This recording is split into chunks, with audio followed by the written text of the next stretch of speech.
Good day, everyone. So for today's discussion, we're going to discuss about global stratification. Okay, so before we start, we're going to define the meaning of stratification and inequality, because as we go on with our discussion, we're going to encounter these words. Okay, first one is stratification. Stratification refers to the range of social classes that results from variations in socioeconomic status. Significantly, because SES measures a range of variables, it does not merely measure economic inequality. For example, despite earning equal salaries, two persons may have different power, property, and prestige. These three indicators can indicate someone's social position. However, they are not always consistent. Let's discuss first this example. According to the example given, despite earning equal salaries, so we have same salaries. There are two persons, but they have different power, they have different property, they have different prestige. So this three indicators states that someone has a different social position in the society. And of course, they are not always consistent. So yung power nila, yung property, and yung prestige, and the same with the salaries is not consistent. Okay, next is inequality. So inequality occurs when a person's position in the social hierarchy is tied to different access to resources. And it largely depends on differences in wealth. So yung yaman ng tao. For example, a wealthy person may receive higher quality medical care than the poor person, have greater access to nutritional foods, and be able to attend higher caliber schools. Material resources are not distributed equally to people of all economic status. Sorry with the spelling.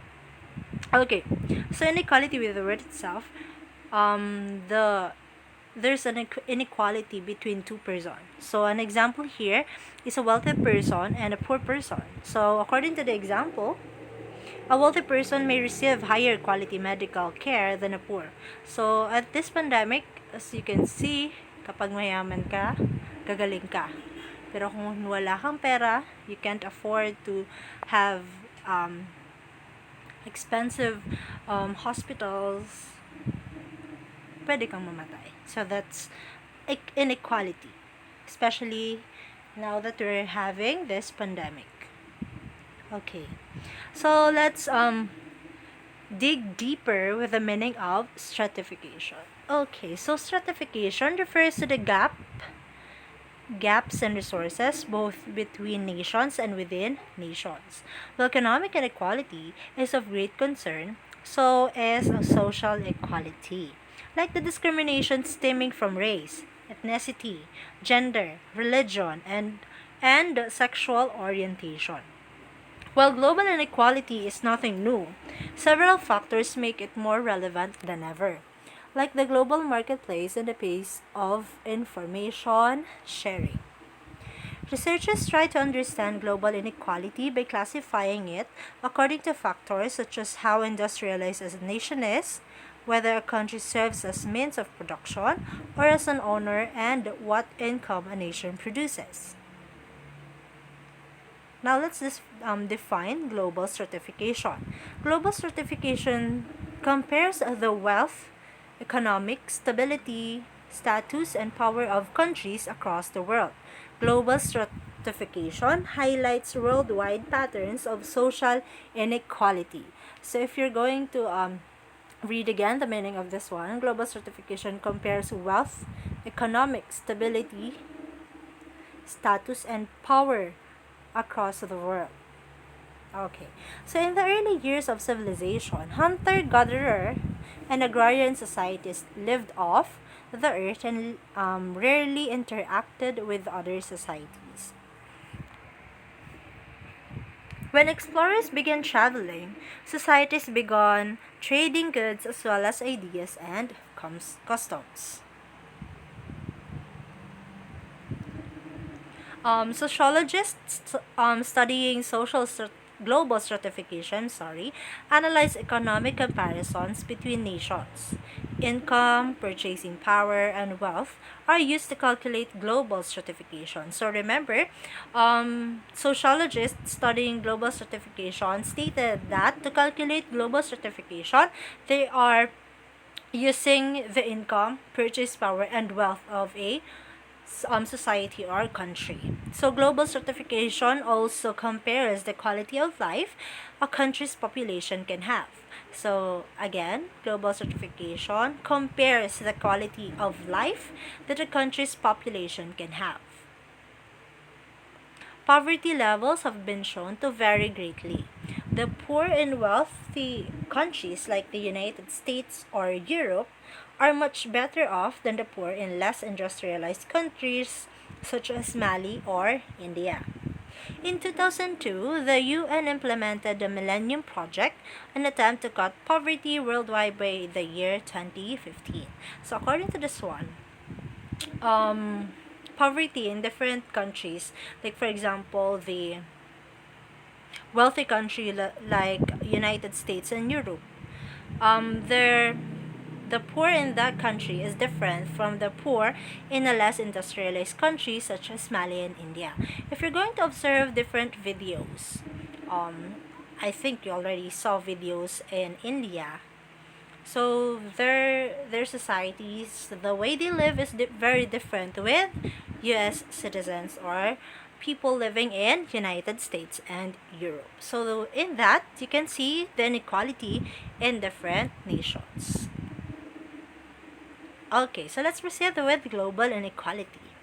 So global inequality refers to the unequal distribution of resources among individuals and groups based on their position in the social hierarchy. Okay. Classic sociologist Max Weber analyzed three dimensions of stratification. These are class, status, and party. Modern sociologists, however, generally speak of stratification in terms of socioeconomic status or SES. A person's SES or socioeconomic status is usually determined by their income, occupational prestige, wealth, and educational attainment, though other variables are sometimes considered. So here are an example of models of stratification. So as you can see in the picture, okay, so luxury vacation resort can contribute to a poorer country's economy. Luxury vacation resorts can contribute to poorer country's economy. So for example, here in the Philippines, so we are one of the poorest country in the world. So those luxury vacation resorts helps people in the Philippines have an income. So this one in Jamaica, so this one is from Jamaica.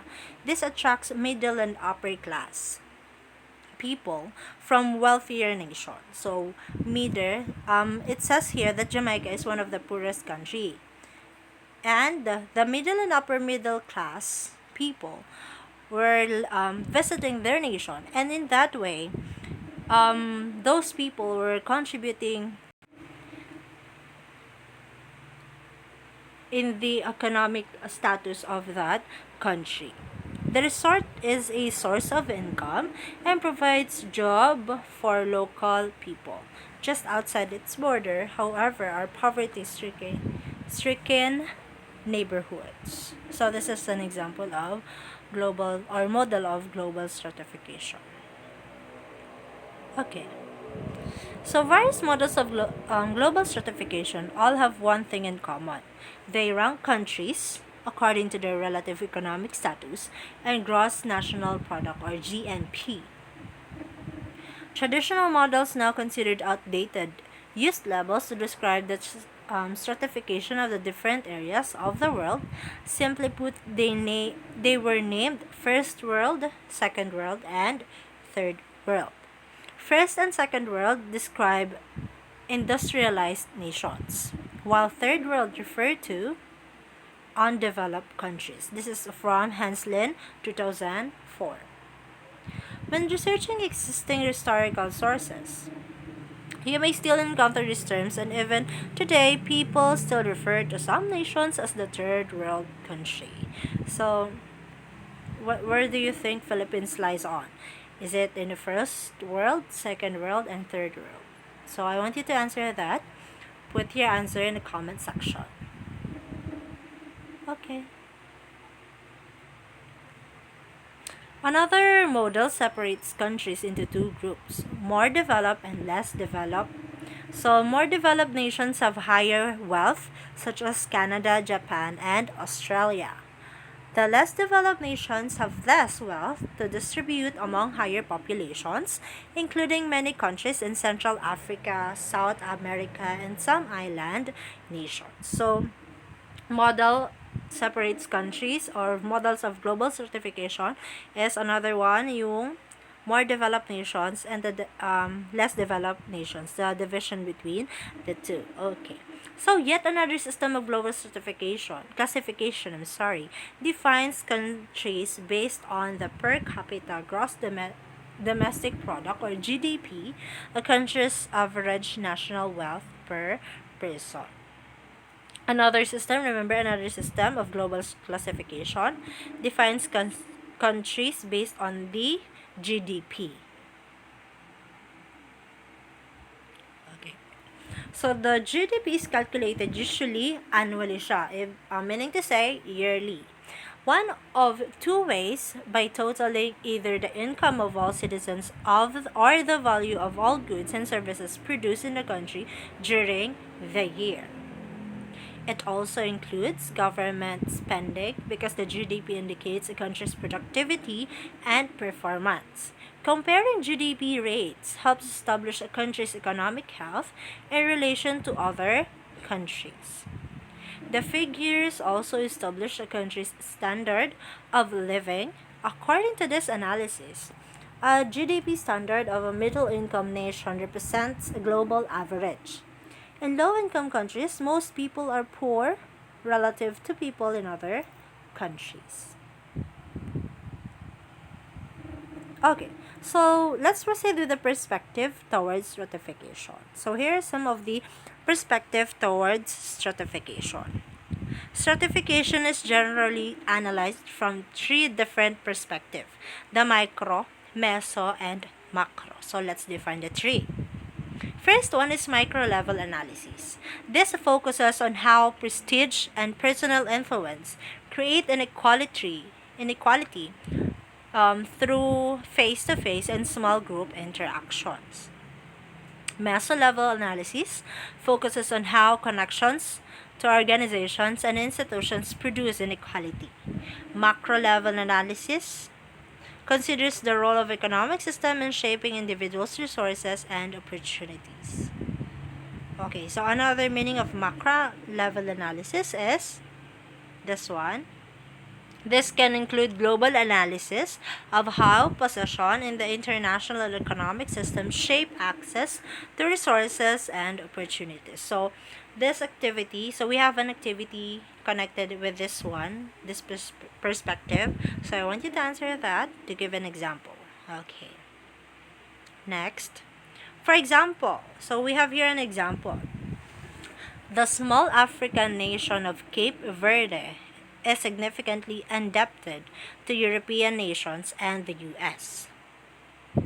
And the majority of its industry is controlled by foreign investors.